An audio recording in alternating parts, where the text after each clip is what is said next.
Good evening. Now that Michael Stone has been convicted of the murder of Megan and Lynn Russell and the savage attack on Josie, we can tell you more about what led to his arrest. It was Crimewatch's second appeal on the case, the first to produce new witnesses, but frankly by now the inquiry had almost run into the ground.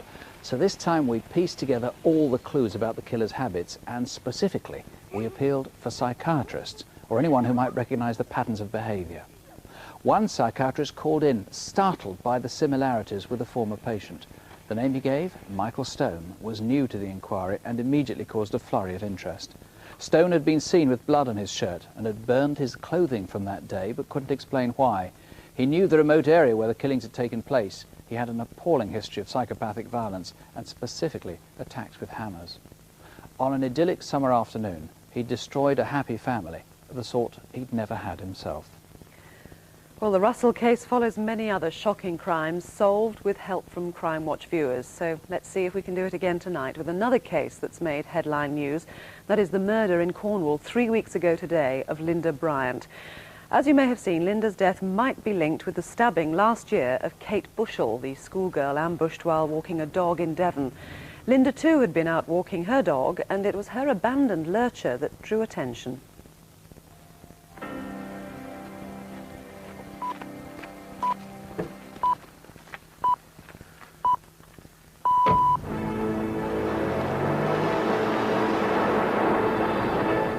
This is Vizka Buramak in the newsroom. A massive police investigation is underway after the discovery of a woman's body in a field on the Roseland Peninsula. Jack Enright reports. The dead woman's body was found by a holidaymaker at Ruin High Lanes at around 20 to 3 this afternoon. She phoned police, who have now surrounded the area around the village, which lies around 5 miles south of Truro. Officers say the woman had a number of stab wounds on her body.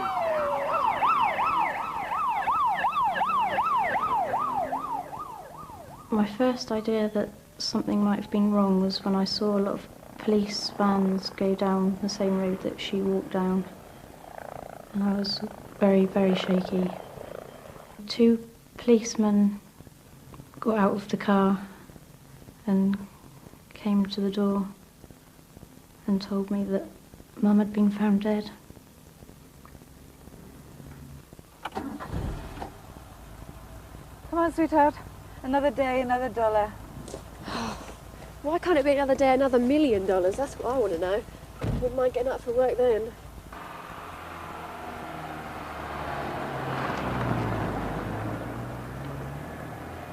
I think Lee would have been killing around today. Hasn't said. Anyway, you've just seen him, Mum. Can't see enough of him, you know that. First grandchild's always special. She absolutely adores her grandson. She was looking forward to him starting to walk and talking. Bye. If I hadn't have gone to work that day, if I'd been able to spend it with Mum, I would have told her that I loved her, because we don't say that to each other very often. Around lunchtime that day, a local woman noticed a stranger walking near Ruin High Lanes on the road from Truro to St Mawes. As I approached him, he sort of turned around and looked at me and just looked odd. 3 weeks ago, could this have been you? 5'10", early 30s, short hair, square-jawed, dark eyebrows. When he looked at me, I just remember thinking, I wouldn't pick you up even if you were hitchhiking.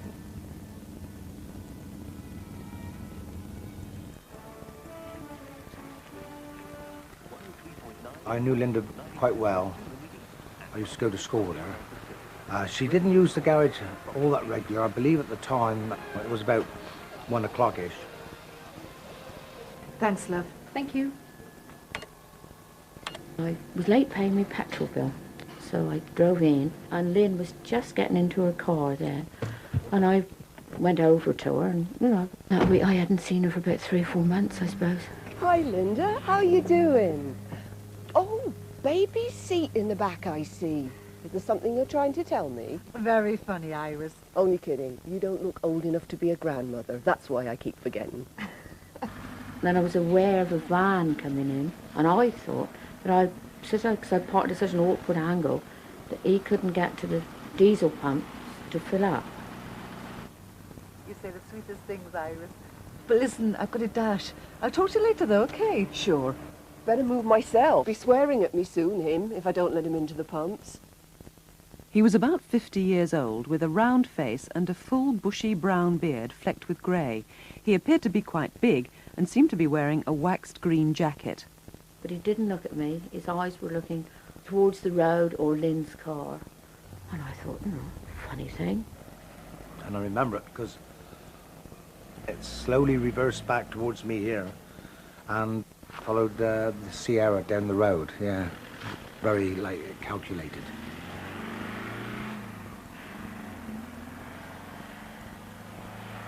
But fireworks. But there's loads of them in there. Eric, no!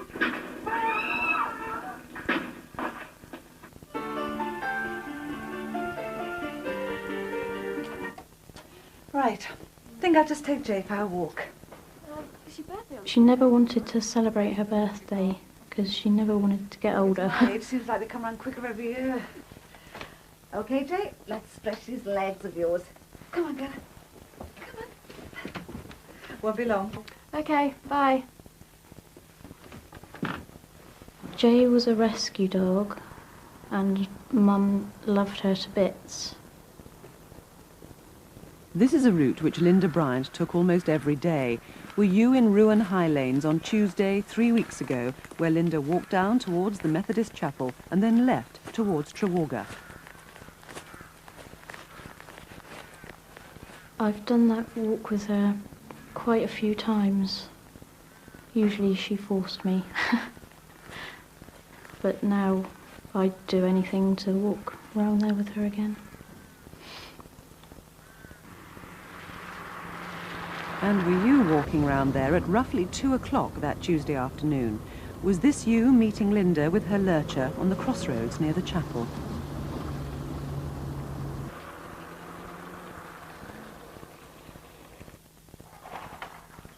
Come on, come on, come on, come on, come on, come on, come on. At 2 o'clock I went up to get the cows out the field. There was nothing in the road, nothing opposite. There was nobody there. I've seen her walking her dog and I know she lived local. I only know her as Lynda, as all. At first I thought, no, they're lying. And it just dawned on me that they weren't. Night times is the worst. Through the daytime, there's usually at least one policeman. Then at night time, when everybody's gone home, you're just sort of left to sit and think.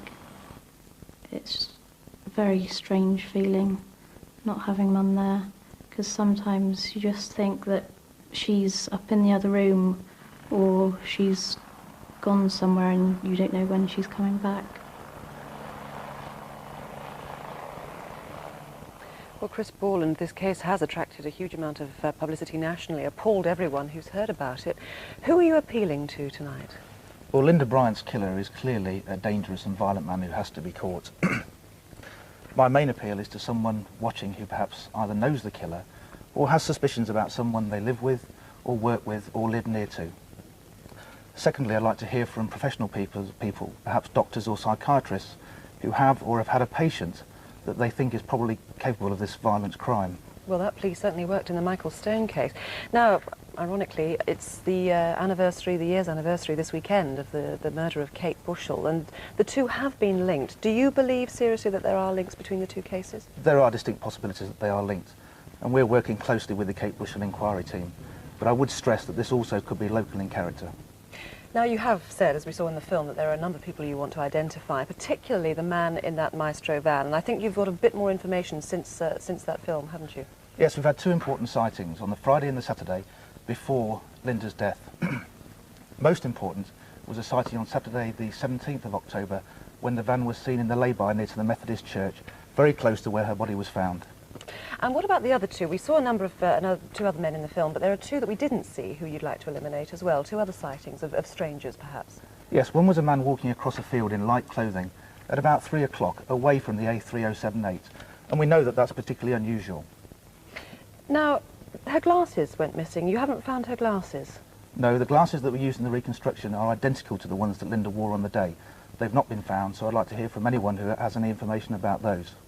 What would you say to someone who is at home, who has an inkling, but who is afraid to call in? Lynda's family and the community around Roseland have been devastated by this crime. It's important we hear from anybody who's got any information at all. It's equally important that they don't just focus on the white van and the descriptions we've given, but on anyone that raises suspicions. We need to hear from them for any reason at all. The man in the white van, do you believe that he is a strong suspect? I think he is. He doesn't appear to be local, but if he isn't, we need him to come forward so we can eliminate him from the inquiry and we can concentrate on more important matters. Chris Borland, thank you very much indeed. Well, please don't hesitate if you can help in any way. 0500 600 600 is our free call number to the studio.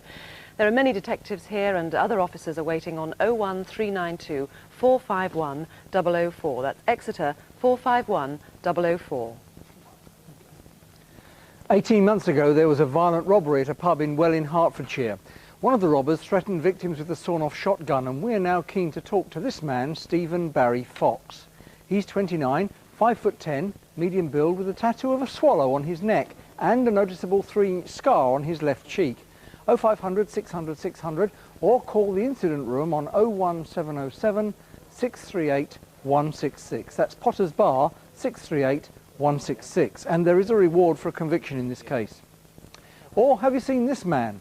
After a drugs operation, David Patrick Statham was arrested at his home in Rochdale. But before he could be interviewed, he jumped from a first-floor landing and ran off. These pictures were taken in Rochdale, but where is he now? As you can see, he used to have a black BMW, and David Statham uses lots of different names. He's 36, 5'10", well-built with receding hair and such a prominent nose that he's sometimes called the Beak. He wears jewellery and designer clothes and is an avid squash player and a gambler. Our free call number is 0500 600 600 and the incident room on 01257 246 510. That's Chorley 246 510. Since the end of 1994, there's been a series of sex attacks on children all on the northeast London-Essex borders, with one of the parents explaining the grief and the bewilderment experienced by so many families. Our reconstruction speaks for itself. What we have to do tonight is find the offender. Every time there is someone whose child is attacked by this man, it all comes back. We know what the families are going through. Mum!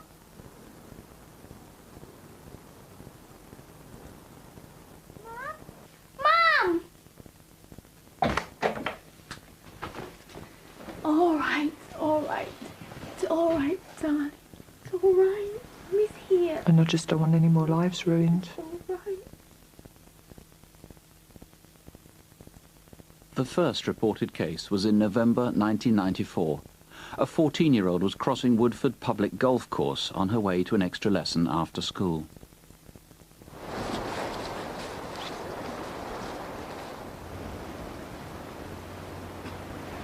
If you make any noise, I'll stab you. Where are you going? Well, this way. I'm going home. That's a stupid way to go. Come with me. She was marched 100 yards into the undergrowth, where she was seriously sexually assaulted. The knife man was probably in his 20s. He seemed average height and had ginger hair. Wait here for 5 minutes. I'll be watching you.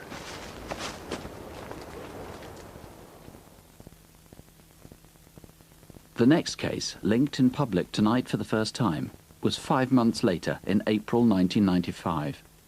This is 13 miles from the last attack. It's near the Hornchurch Cardrome. We always knew where he was. He wasn't on the streets or anything like that. He was always going somewhere. So, as parents, we thought that we was protecting him enough, but also giving him independence. And it was all working out very well. I was going down past the Cardrome and turning right into the lane. All of a sudden, as I crossed into the lane, the beginning of the lane, a man stepped out in front of the car. The hair, it was very distinctive. It was a strawberry blonde ginger. It wasn't a proper ginger. It was a very distinctive colour. There's not that many people that you see that colour. stood there for a good few seconds and then turned round and started walking around to the passenger side as if he was coming in to get into the car. I just sort of swerved the car around him and off I went.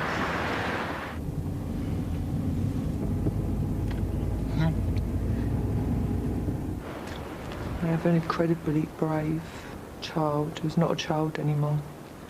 I'm proud to say he's mine. Come with me, or I'll kill you. Children are just so wonderfully innocent. They see life as black and white, and you can think back when you was a child, you just cannot imagine something so awful, and he was just a little boy. The 11-year-old was raped, and when the man ran off, the boy instinctively ran in the opposite direction. He tumbled straight into a river. He was soaking wet, in shock. What hurts me the most is that he sat for hours in boots that were filled with water, and he didn't even tell me. I had to bath him. He was too traumatised to do anything for himself, and I told him that I was going to wash this man out of his body. Then he'd be my little boy again. That evening, he just laid there like a frightened animal, staring at everybody. I was just so frightened, so shocked, disbelief. Just couldn't believe that someone could do that.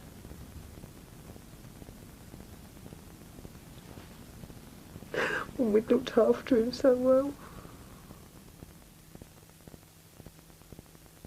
The third linked attack was in June this year in Clayhall, near Ilford, and the victims were younger still. He seems to have it planned well in advance, where he's going to spring his attacks. I'm sure that he does know the areas that he's operating in. And it's not just children that are left to roam the streets. These are children from well cared for, responsible, loved families. I got a new dog yesterday. Where'd you get it? The shop round the corner. Yeah. That shop sells those lollipops which are really nice. Yeah. Hiya. Do you like climbing trees? Yeah? Do you want me to take to see some better trees? I know a little tree that we can climb. Okay. The girls felt he was a nice man. He seemed friendly, not threatening, and I think that's why the girls went with him in the first place.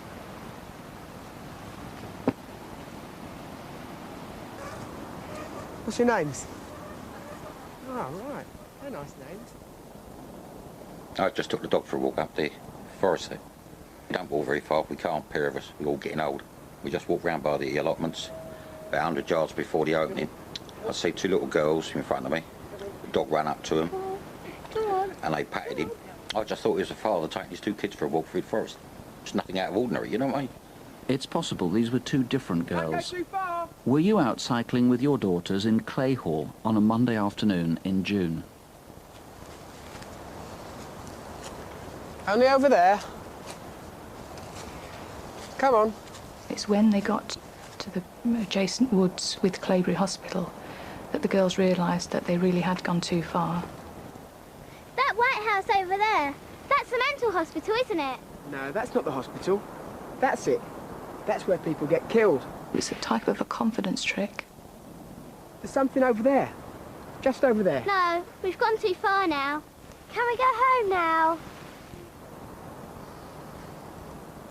Yeah, sure. Come on, this way.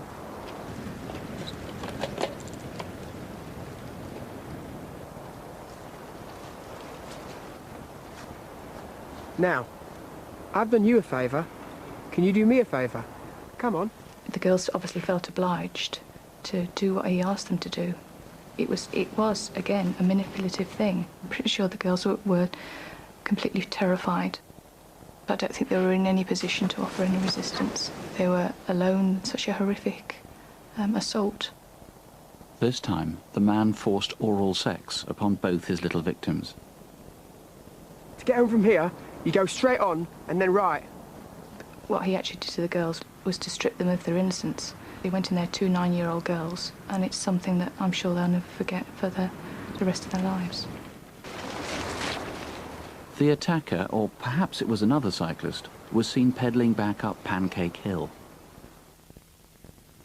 You crush yourself because you're so frightened that your child is going to grow up into an adult that's going to be so screwed up through what's happened to him.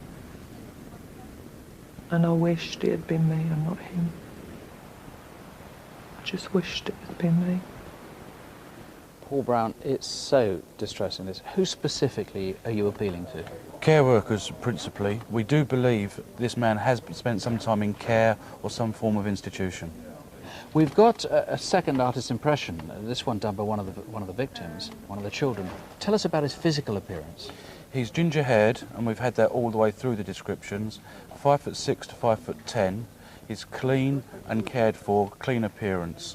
He speaks quite slowly, which may indicate possibly some form of educational problem. Actually, what do you know about his behaviour? Because, of course, if he was in care, he might be now 10 years or 15 years after he left care, even more. Tell us about his behaviour style. From psychological profiling and research that we've done, we suspect he's unable to sustain a relationship. He may try to create relationships but fail. We suspect he is homosexual, but he will try and portray himself as heterosexual. If he's in employment, we think it will be sort of the lower grade employment where he's going to be the assistant rather than the organiser. Will he be attracted to children? Will he work with children? Yes, it's suspected that he will orientate himself towards working with them or at least be in association with them. In fact, will he work at all? Because these offences all took place in weekdays between 12 o'clock and midday, that is, and 4 p.m, so he might be able to work, or flexible work. He may be able to work, may be flexible, or it could be that he's involuntary work where he works strange hours. Now, if people have got suspicions, you've got DNA, so it's very, very quick and easy to eliminate people. Yes, it is. You're really frightened this man could strike again? I've got to be there. These are horrible offences. I'm deeply concerned about it, and I desperately want to catch this man. Well, if there's any way you can help, 0500 600 600, strawberry, blonde and ginger. Remember, that's the most distinctive feature. Several detectives on the case are here, and the combined incident room is at Ilford in Essex on 0181 345 2696. That's 0181 345 2696. Okay. 5 of last month's appeals have made important progress after calls from viewers. They include GBH, arson, theft and a charge of robbery and kidnap. One was a woman arrested an hour after we came off air. She was wanted after a child was hideously injured. Another was the appalling petrol bombing of a nightclub in Doncaster. Strong results on last month's reconstructions too, but the most dramatic outcome may have come about by chance, and we'll tell you more about that when we can. On the Samantha Class inquiry, Samantha, you may remember, was the prostitute found dumped in the River Humber. 6 people gave the same name and a man not known to the inquiry. And there's a rather unexpected outcome from a reconstruction we showed in September in Crimewatch, still unsolved. It was a rape in Blackburn, Lancashire in October 1995. The rapist evidently saw the programme, and the police are confident that it was he who wrote this letter addressed to Blackburn Police. He says he's sorry, he knows that he has a problem and he wants to give himself up. Well, if he does, it's certainly better than waiting to be caught. And if it's you, you really do need, please, to call this number, 01254 353 535. That's Blackburn, 353 535. Earlier this year, a 13-year-old child was sexually assaulted, and ever since then, we've been keen to talk to this man, Michael John Prosser. We know he went with his wife to Tenerife in March, but she returned alone, and he hasn't been seen since. He may be in London or perhaps Lancashire. Michael Prosser is 58, 5'5", thin and balding, with a Birmingham accent. This is an unpleasant case, so please do call 0500 600 600, or you can ring the incident room on 01562 820 888. That's Kidderminster 820 888. And another unpleasant crime where this man, Peter Clark, may be able to help with inquiries. 6 months ago, a man in Hampshire was stabbed in the chest 3 times and hit over the head with a bottle. The victim was lucky the injuries weren't fatal. Peter Clark is 5'10", thin-built, with a Southampton accent. If you've seen him in Birmingham, the West Country, or indeed anywhere else, please ring us without delay. He may be violent. 0500 600 600, or the local police direct on 01703 674 383. That's Southampton 674 383. A year ago, Gracia Morton left her home in Kensington, actually Notting Hill in West London, and disappeared. We know her 5-year-old daughter was dropped off at school. Her former husband says she came round to see him. They had a row, but no one's seen Gracia since.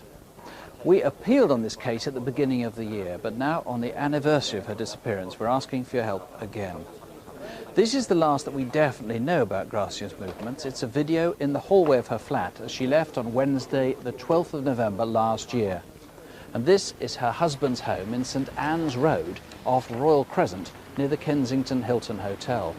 But what happened to Gracia after she left here? This is Gracia's sister, Constanza, and this is the investigating officer, D.I. Rick Turner. Constanza, it's appalling this for you and the family. What does the family think happened? We all think she's dead.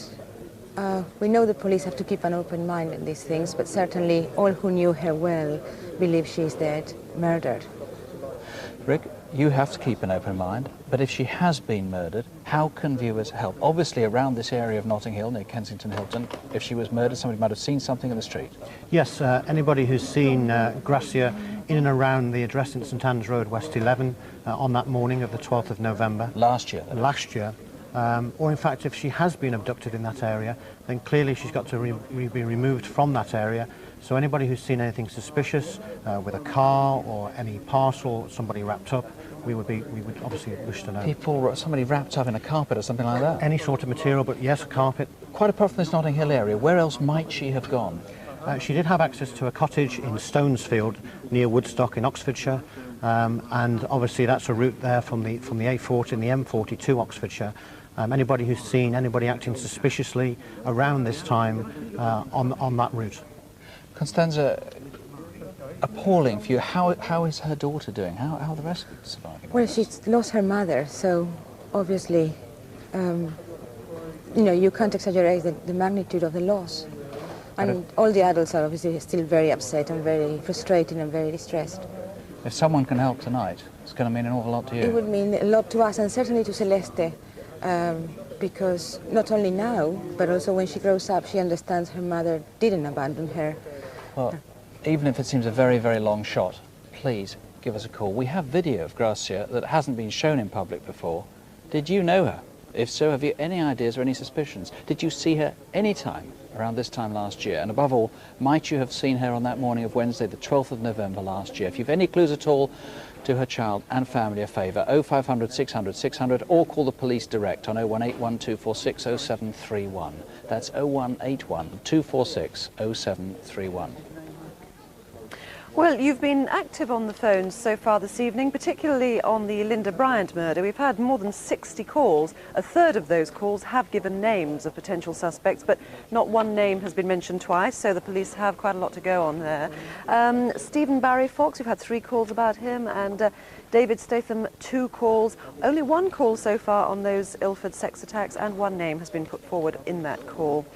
But keep those calls coming in. Now, if you've ever had your car broken into, you'll be keen to see these 2 arrested. After a spate of car crime in Pudsey near Leeds, police set up a surveillance camera, and in the next few minutes, this pair tried to break into 3 vehicles, causing extensive damage, but they couldn't get them started. By the time backup arrived, the 2 of them were off. Well, they're pretty identifiable. They're in their early 20s. The shorter one has mousy hair, the other one is dark. So do everyone a favour and give us a call, 0500 600 600 or 0800 405 040. That's free phone, 0800 405 040. Just over 3 months ago in Orpington in Kent, there was a terrible attack on a woman in front of her young child. 2 men were involved, but the motive is simply unknown. All detectives can imagine is that it was a case of mistaken identity.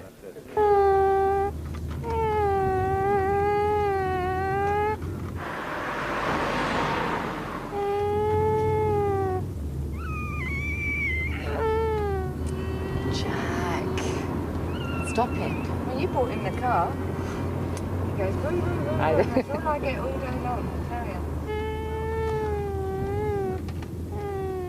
Myself and my friend were outside photographing my car before I sold it. Oh, do you think you can move? Your face is going to put people off the car. Yeah.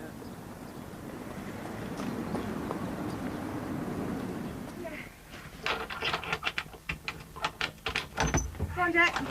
You really think I only get 500 quid for this? And then these couple of guys came up the street, a black guy and a white guy. For some weird reason, I don't know why, I just got it into my mind to take note of what they were doing and that. And they seemed to be rather cautious, and they seemed to be looking about to see, you know, what was going on. Hey, you in your pyjamas already? That was quick. Here, go and have a quick wash, yeah, before 10.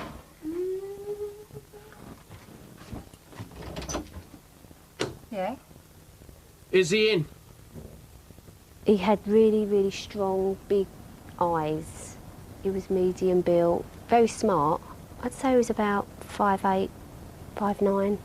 He was between 30 to 32. Oh my God! Get out!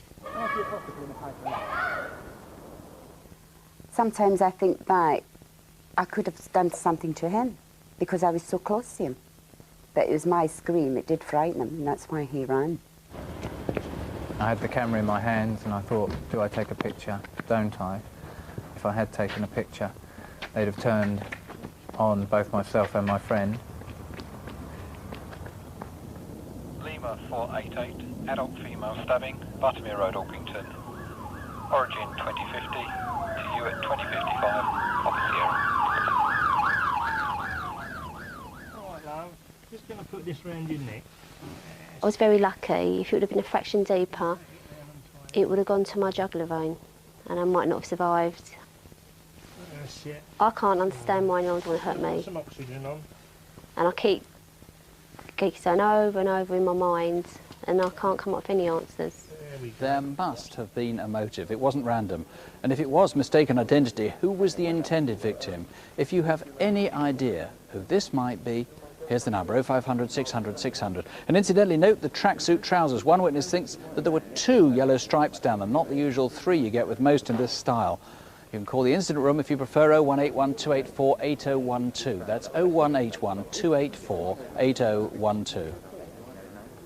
From Bristol to Surrey to London, a man's been trying to pass forged cheques, and often quite big ones. Here he is, looking very smart and pretending he's a company director.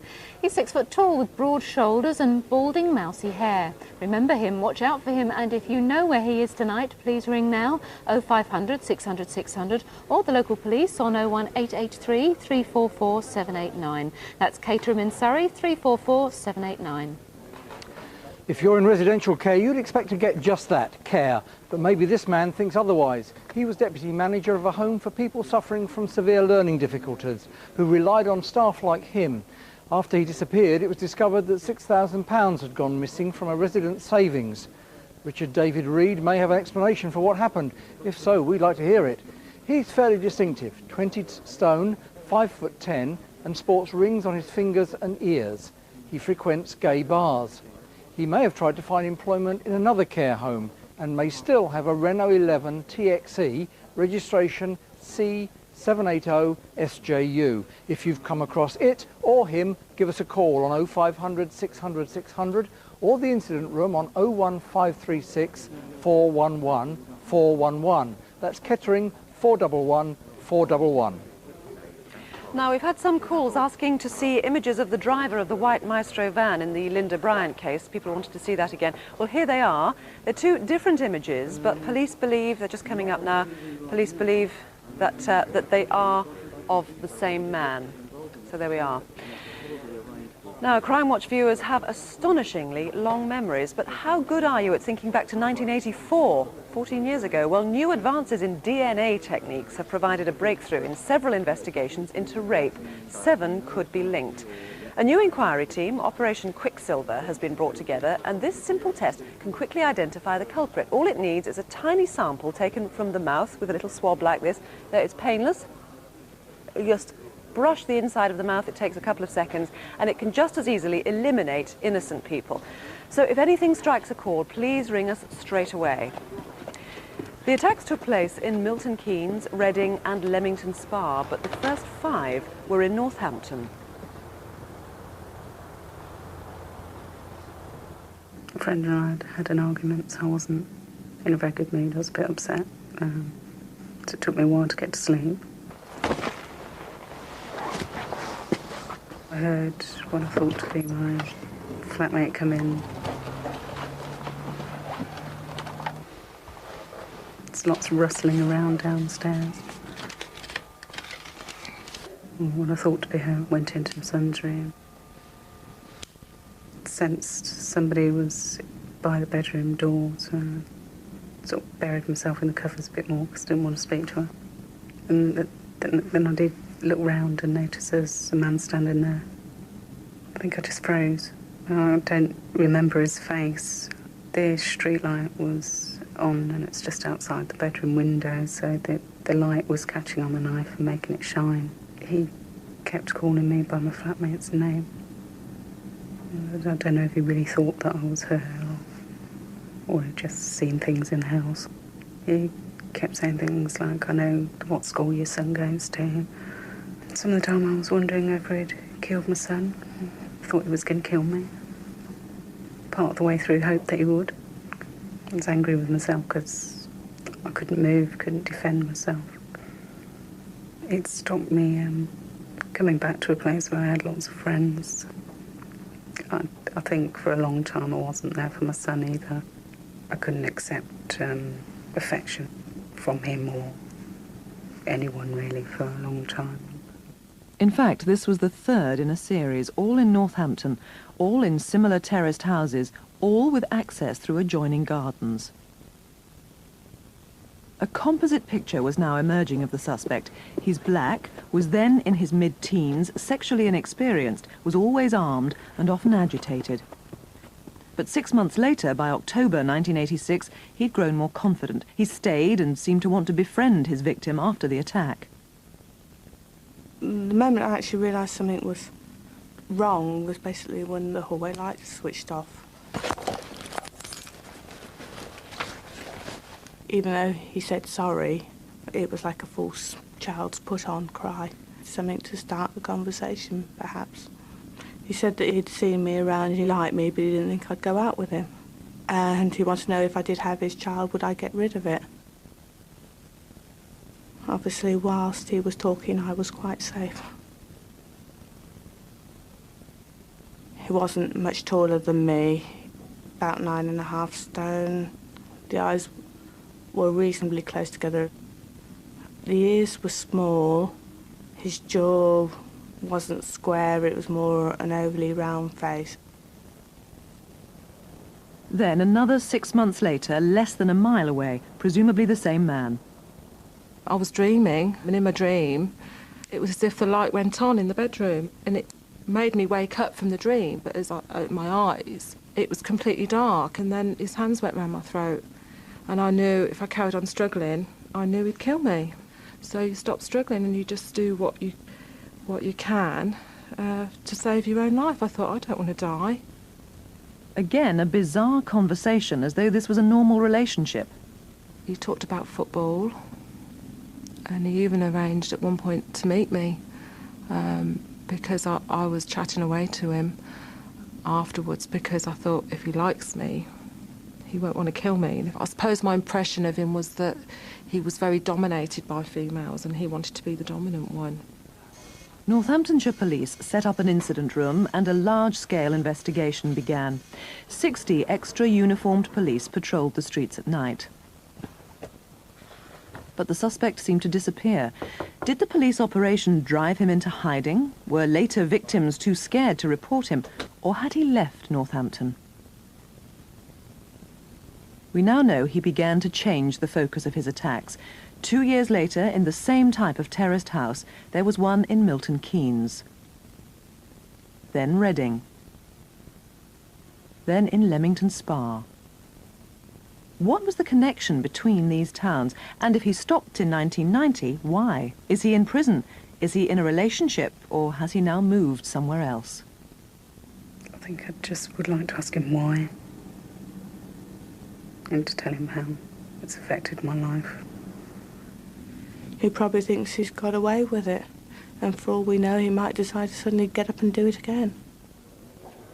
Well, Detective Superintendent Cross, this is a difficult case. I mean, we are asking people to cast their mind back to at least 8 years. What could have happened in those intervening years between 1990 and now? Well, it's quite possible, as you've said in the film there, that he is in prison or he is in a relationship. Equally, it's possible that there are people out there who were his victims who haven't come forward for whatever reason.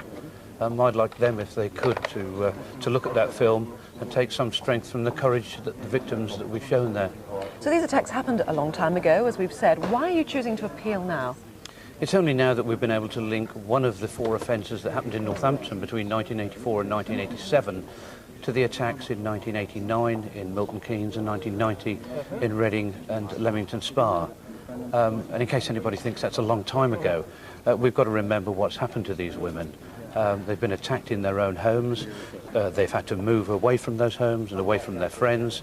And one of the victims has had to abort a child she conceived as a result of being raped in her own bedroom. So what characteristics would this man have now? I mean, he'd be older, obviously. What sort of age would he be? We're looking for a black man now who's in the 28 to 36 age group. We believe when he started attacking in Northampton in 1984, he would have been in his mid to late teens.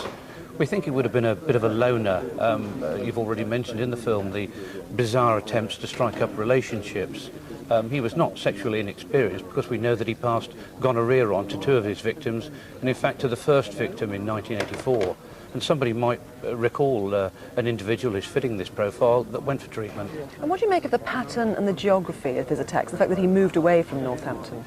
Yes, we believe he was, as I say, a teenager in the period 84 to 87. I believe he's then moved on to Milton Keynes, Reading and Leamington Spa, and I'm hoping that perhaps an employer will look at that and it might jog their memory. It might form a pattern of delivery for a particular firm. Briefly, there is a reward on offer, isn't there? There is a reward of £5,000. I'm hoping that people will ring in and be motivated to ring in by what they've seen already. But if there is anybody out there that actually knows the individual, I'm hoping to reach out to them with that reward of £5,000. Chris Cross, thank you very much indeed. Well, I know it's a long time ago, but if you do remember anything or can help in any way, call the incident room on 0808 100 3131. That's free phone, 0808 100 3131, or call us here in the studio on 0500 600 600, and that's the number for any of our cases tonight. The lines are open until midnight, and you'll find other numbers listed under CFAX on page 621. If you're a victim of crime, then support line numbers are also on CFAX. You can email us at crimewatchuk@bbc, or more precisely cwuk@bbc.co.uk. And if you've any information on a crime, you can call Crime Stoppers anonymously if you prefer on 0800 555 111. So join us for next month's Crime Watch on Tuesday, December the 15th. In fact, we'll be back with Crime Watch Update at 20 to 12, and if that's beyond your bedtime, you might like to reflect on these 2 headlines. Police figures for sex crime did in fact go up very slightly last year, but probably because people now report attacks they used to keep to themselves, crimes like date rape and domestic violence. Victim surveys actually show a big drop in sex offences, and in fact overall crime, however measured, is indeed seeing its biggest fall since the 1950s. So don't, certainly on our account of nightmares, do sleep well. Good night. Good night.